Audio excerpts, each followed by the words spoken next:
Он никогда не осознает момент потери тогда, когда дверь закрывается. Не тогда, когда исчезают последние сообщения. Не тогда, когда дом становится тише, чем прежде. Мужчина чаще всего замечает настоящую утрату значительно позже, в тот миг, когда внутренний мир перестает находить отражение в чьем-то взгляде. Именно тогда начинается процесс, который Карл Юнг назвал бы столкновением человека с собственной тенью. Пока женщина рядом, ее присутствие кажется естественным.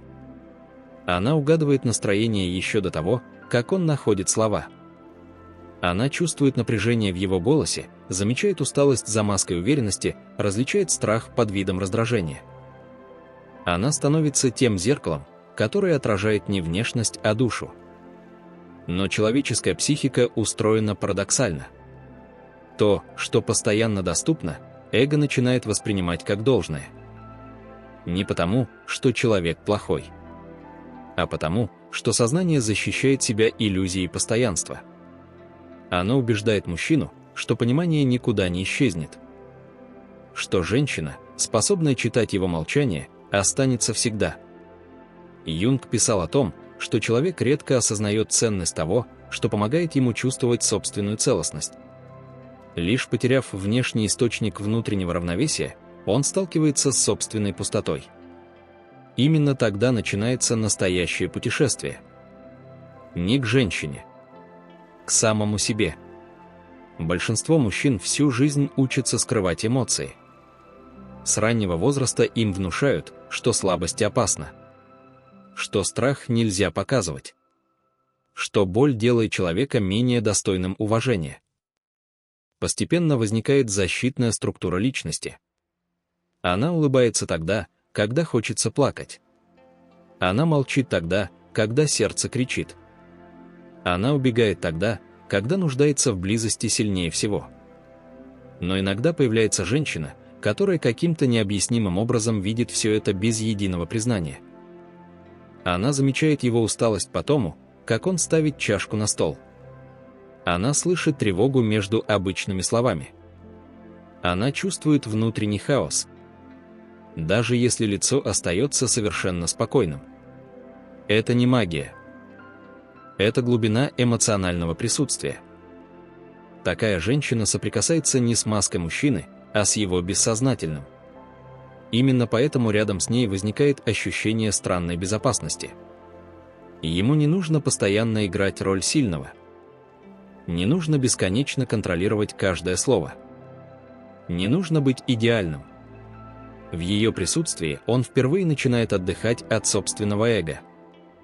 Но эго редко благодарит за свободу. Чаще оно воспринимает ее как нечто само собой разумеющееся. Парадокс человеческой психики заключается в том, что внутреннее спокойствие становится незаметным именно тогда, когда оно постоянно присутствует. Только исчезновение раскрывает его истинную ценность. После расставания мужчина может продолжать жить привычной жизнью. Работа. Друзья. Новые знакомства. Повседневные заботы. Снаружи кажется, будто ничего не произошло.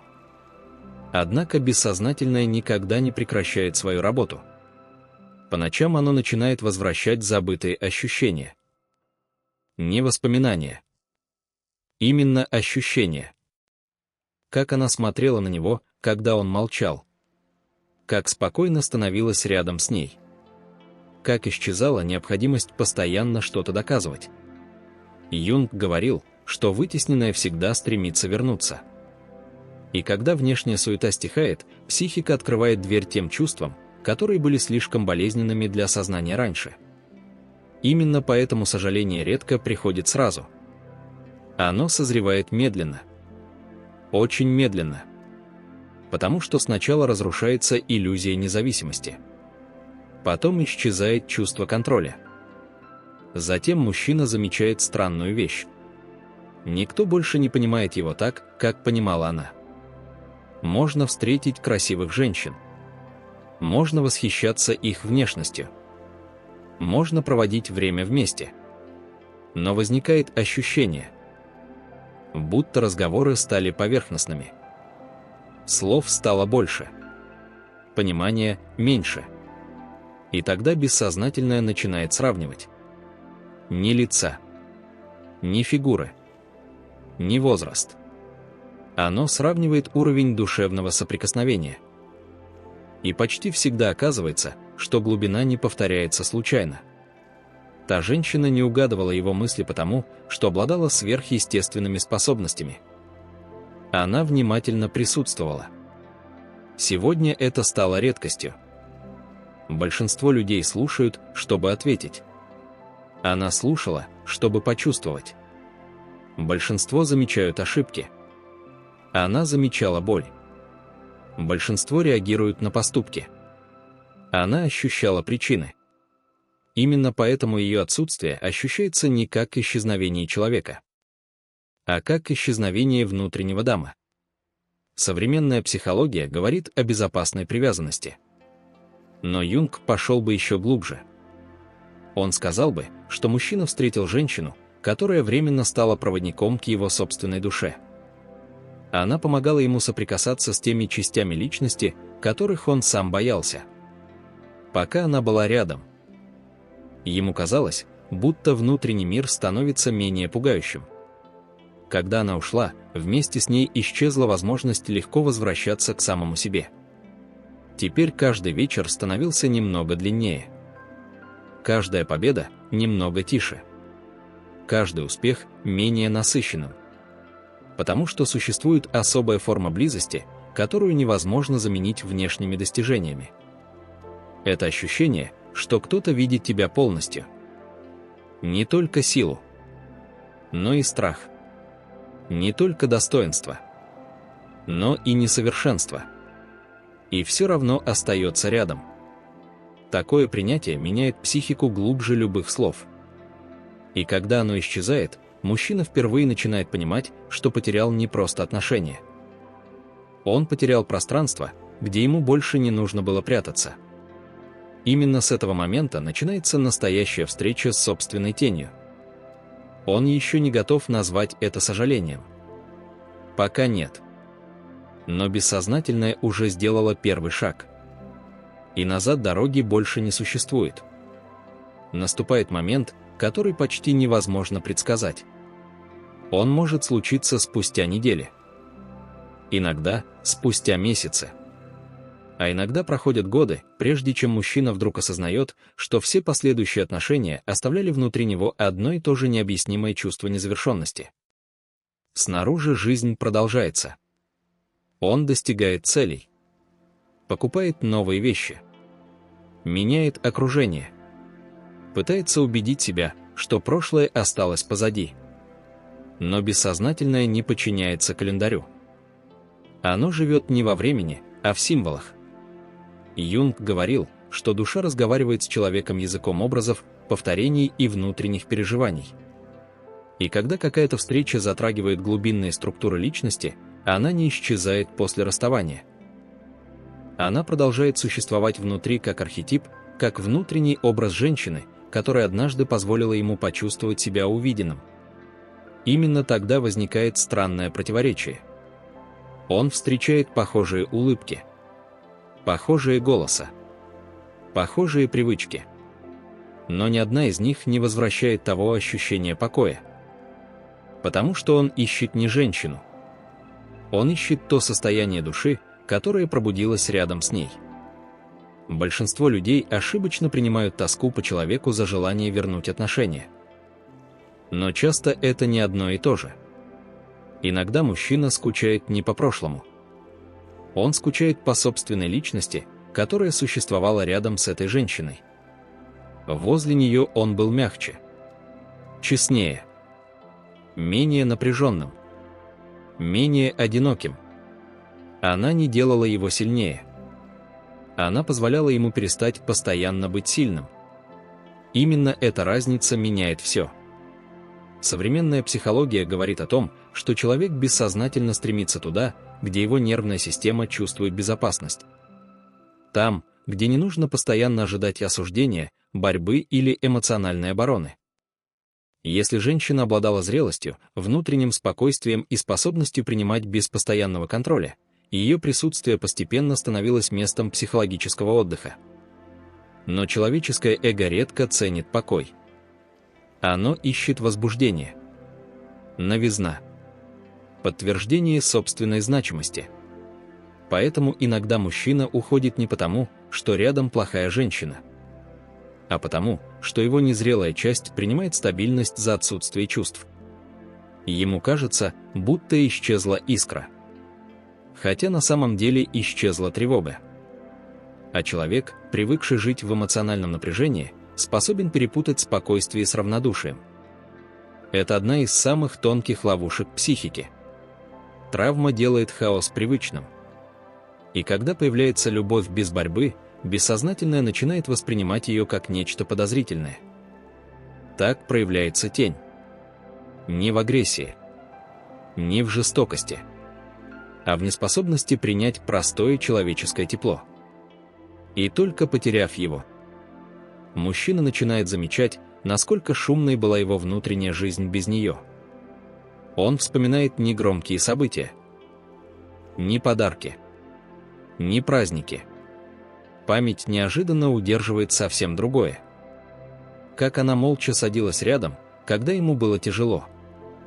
Как одним взглядом останавливала его внутреннюю тревогу. Как не требовала объяснений тогда, когда слова были невозможны. Эти воспоминания становятся символами. Каждый из них открывает дверь к осознанию. Он начинает понимать, что настоящая близость никогда не строилась на бесконечных разговорах. Она строилась на присутствии, на способности выдерживать молчание без страха, на редком ощущении, что тебя не нужно постоянно заслуживать. Юнг называл процесс взросления индивидуацией, медленным возвращением человека к собственной целостности. Но этот путь почти всегда начинается с утраты иллюзий. Мужчина долго верил, что сможет заменить любую связь, что незаменимых людей не существует, что чувства можно контролировать усилием воли. Однако душа не подчиняется подобным убеждениям. Она постепенно разрушает каждую защиту. И тогда возникает вопрос, который невозможно заглушить. Почему именно ее отсутствие продолжает жить внутри? Ответ редко связан только с романтической любовью. Чаще всего она стала той женщиной, которая бессознательно прикоснулась к его аниме, внутреннему женскому началу, о котором писал Юнг. Через нее он начал ощущать собственную глубину. Через нее он стал ближе к тем чувствам, которых раньше избегал. Но когда отношения закончились, незавершенный внутренний процесс тоже остановился. И теперь душа требует продолжения. Не обязательно возвращения женщины, а завершения собственного взросления. Именно поэтому многие мужчины спустя годы неожиданно начинают заниматься самоанализом, читать книги по психологии, искать смысл, обращать внимание на свои реакции. Снаружи кажется, будто это произошло случайно. Но бессознательное уже давно вело их к этому моменту. Потому что истинная потеря никогда не уничтожает человека. Она приглашает его измениться. И чем дольше он сопротивляется этому приглашению, тем сильнее становится внутреннее ощущение пустоты. А женщина тем временем меняется совсем иначе.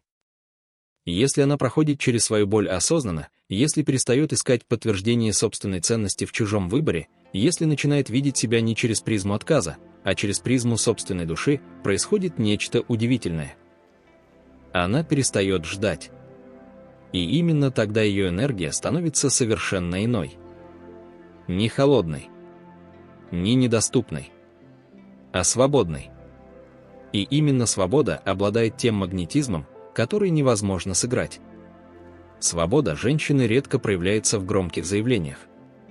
Она не нуждается в доказательствах, потому что перестает зависеть от того, будут ли ее чувства подтверждены кем-то извне.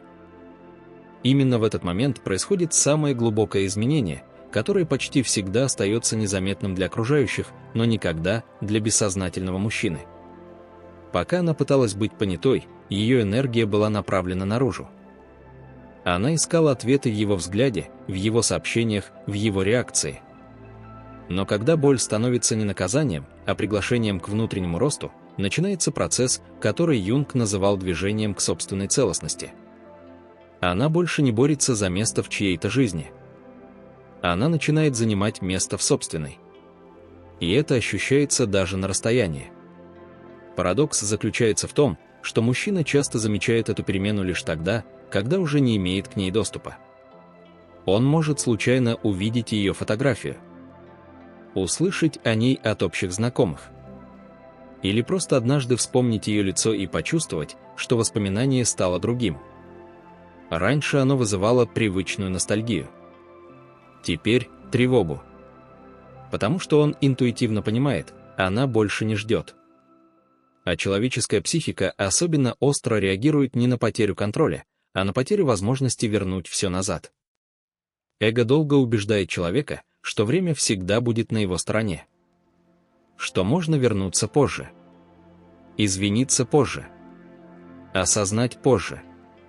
Но жизнь не развивается по законам эго. Каждое принятое решение меняет внутренний мир обоих людей. И если женщина использовала разлуку как пространство для исцеления, она перестает быть той, которую он когда-то оставил. Она становится новой. Не потому, что изменила внешность, а потому, что изменилась ее внутренняя структура.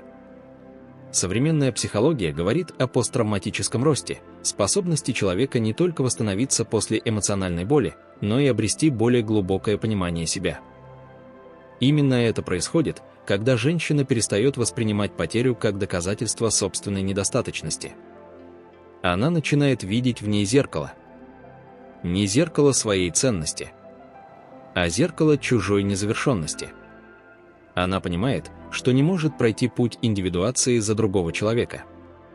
Нельзя заставить кого-то встретиться со своей тенью. Нельзя убедить человека увидеть то, от чего он продолжает убегать. Именно поэтому она отпускает. Не из равнодушия, а из уважения к собственной душе. Тем временем мужчина все чаще замечает странные повторения. Он встречает женщин, которые красивы, умны, интересны. Но внутри постоянно возникает ощущение, будто чего-то не хватает. Он начинает искать ту глубину понимания, которую когда-то воспринимал как нечто естественное. Однако подобная связь не возникает по требованию. Она рождается там, где два человека способны встретиться без масок. Юнг писал, что пока человек не осознает свою тень, он будет считать судьбой те события, которые на самом деле создает сам. Мужчина может думать, что ему просто не везет в любви.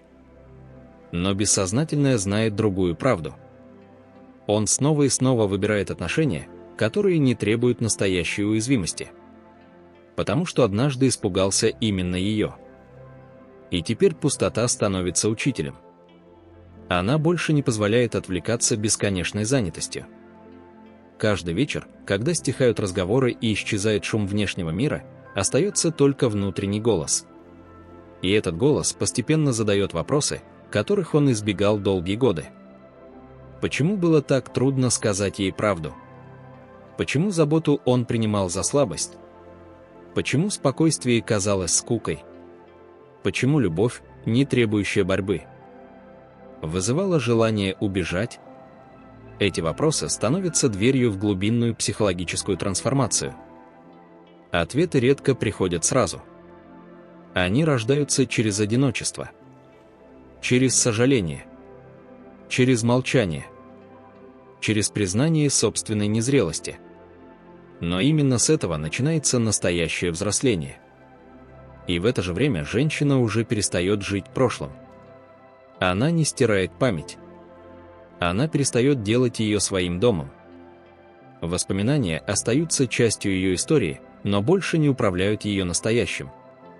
Она больше не просыпается с вопросом, почему ее не выбрали. Она просыпается с пониманием, что ее ценность никогда не зависела от чужой способности любить. Именно это делает ее присутствие совершенно иным. Теперь в ее взгляде нет ожидания. В ее голосе нет тревоги. В ее сердце нет необходимости убеждать кого-либо остаться. Она становится женщиной, которая больше не боится одиночества. Потому что обрела самое редкое чувство – внутреннюю верность самой себе. И именно такую женщину бессознательный мужчина запоминает сильнее всего. Не потому, что она была идеальной, а потому, что рядом с ней он однажды увидел возможность стать лучшей версией самого себя. И лишь потеряв ее, он понял, насколько редко судьба предоставляет человеку встречу, в которой любовь становится не зависимостью, а приглашением к собственной внутренней свободе. Но самое глубокое осознание приходит не в день воспоминаний и не в момент случайной встречи. Оно рождается тогда, когда мужчина впервые перестает обвинять обстоятельства и начинает смотреть внутрь себя. До этого момента его сознание ищет внешнее объяснение. Он говорит себе, что время было неподходящим, что они были слишком разными, что отношения просто исчерпали себя. Эти объяснения успокаивают эго, потому что позволяют избежать самой болезненной встречи с собственной ответственностью. Юнг утверждал, что человек взрослеет не тогда, когда перестает совершать ошибки, а тогда, когда перестает прятаться от их смысла. Именно здесь начинается настоящая работа тени. Он начинает замечать, что во многих отношениях повторял один и тот же сценарий. Когда женщина приближалась слишком близко эмоционально, внутри него просыпалась тревога. Когда любовь становилась спокойной и глубокой, ему хотелось вернуть ощущение свободы. Когда его понимали без слов, возникал необъяснимый страх быть увиденным полностью. Этот страх редко связан с женщиной. Он рождается гораздо раньше. Современная психология объясняет, что ранний эмоциональный опыт формирует внутреннюю карту близости. Если ребенок привык скрывать чувства, чтобы заслужить принятие, то взрослый мужчина может бессознательно воспринимать настоящую эмоциональную открытость как угрозу. Поэтому он не убегает от любви. Он убегает от собственной уязвимости. Но бессознательное никогда не перестает искать завершение.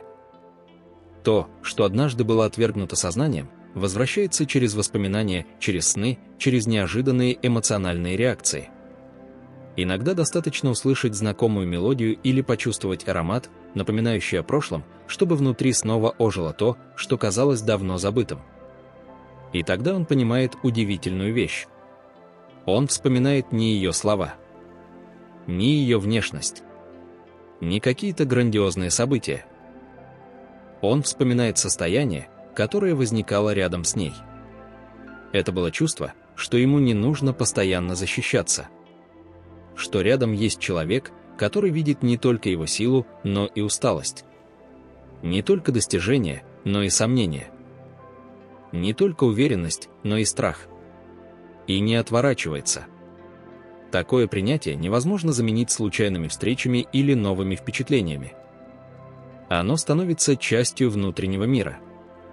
Тем временем женщина уже прошла значительную часть собственного пути. Она тоже пережила ночи, наполненные вопросами. Она тоже искала причины. Она тоже пыталась понять, почему любовь иногда оказывается недостаточной. Но постепенно ее взгляд изменился. Она перестала измерять свою ценность тем, кто остался, а кто ушел. Она перестала воспринимать молчание мужчины как приговор собственной душе. Она увидела, что каждый человек приходит в отношения с разной степенью внутренней зрелости. И если кто-то оказался не готов принять любовь, это говорит прежде всего о его внутреннем состоянии, а не о ее достоинстве. Именно здесь рождается настоящая женская сила. Не в стремлении доказать свою незаменимость, не в холодной отстраненности, не в желании вызвать сожаление, а в способности сохранить открытое сердце, не предав при этом саму себя. Юнг называл индивидуацию возвращением к собственной природе. Для женщины это означает перестать жить ожиданием чужого пробуждения. Она больше не пытается стать спасительницей, не стремится исцелить чужие травмы, не приносит себя в жертву надежде, что однажды ее наконец оценят. Она выбирает другую дорогу. Дорогу внутренней свободы. И именно тогда происходит самый неожиданный поворот. Мужчина может наконец осознать всю глубину своей утраты. Он может признать, что именно эта женщина понимала его без слов. Что именно рядом с ней он чувствовал редкое спокойствие. Что именно она видела его настоящего. Но осознание не всегда означает возможность вернуть прошлое. Некоторые двери закрываются не из жестокости судьбы. Они закрываются потому, что оба человека уже стали другими. Женщина, прошедшая через боль осознанно, больше не возвращается к прежней версии себя. Она несет с собой мудрость, которую невозможно получить без утраты. Теперь ее любовь рождается не из страха потерять, а из внутреннего изобилия. Она способна любить, не растворяясь. Поддерживать, не спасая. Быть рядом, не теряя собственного центра. Именно такая женщина становится воплощением зрелой анимы, не той, что ищет завершение в другом человеке, а той, что уже обрела целостность внутри себя. А мужчина, если он действительно проходит путь встречи со своей тенью, понимает еще одну истину. Самые редкие люди входят в нашу жизнь не для того, чтобы заполнить пустоту. Они приходят, чтобы показать, где эта пустота существовала всегда. И только тот, кто осмеливается встретиться с ней лицом к лицу, способен однажды построить любовь, основанную не на страхе, а на осознанности. И именно в этом заключается подлинное наследие любой глубокой встречи. Она меняет не только отношения между двумя людьми. Она меняет саму душу человека. И когда все внешнее наконец перестает отвлекать, остается лишь тишина. Для многих людей тишина кажется пустотой. Но для бессознательного она становится местом откровения. Именно в ней мужчина однажды перестает задаваться вопросом, почему все закончилось, и начинает спрашивать себя совсем о другом. Кем он был рядом с этой женщиной? И кем он стал после ее ухода? Эти вопросы больше не касаются любви, как истории двух людей. Они касаются души. Юнг писал, что каждая значимая встреча становится частью процесса индивидуации. Некоторые люди приходят не для того, чтобы остаться навсегда. Они приходят, чтобы разрушить старые защиты личности и открыть путь к более глубокому пониманию самого себя. Возможно, именно такой женщиной была она. Не идеальной, не лишенной собственных страхов, но достаточно зрелой, чтобы видеть человека за его маской. Она не требовала совершенства.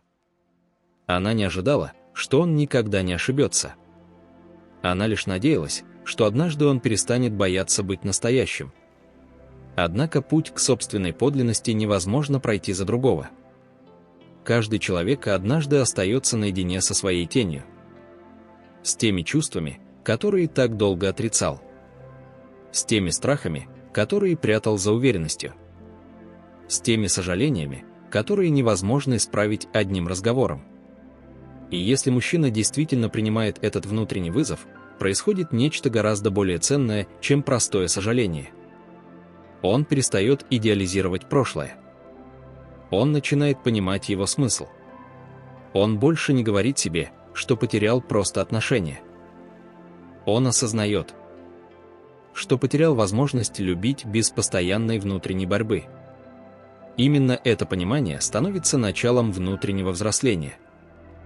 Но в это время женщина уже идет своей дорогой. Не потому, что забыла. Человек редко забывает тех, кто глубоко коснулся его души. Она просто перестала жить внутри вчерашнего дня. Она перестала возвращаться мыслями к вопросам, на которые никогда не получит ответа. Она позволила боли выполнить свою работу. Вместо того, чтобы сделать сердце жестким, она позволила ему стать мудрее. Она больше не ищет человека, который подтвердит ее ценность, потому что научилась подтверждать ее собственным выбором. Она больше не пытается заслужить любовь через терпение, жертвенность или бесконечное понимание. Она знает, что настоящая близость рождается только там, где двое готовы встретиться без притворства. Современная психология говорит, что эмоциональная зрелость начинается тогда, когда человек перестает искать спасения в другом и становится надежной опорой для самого себя.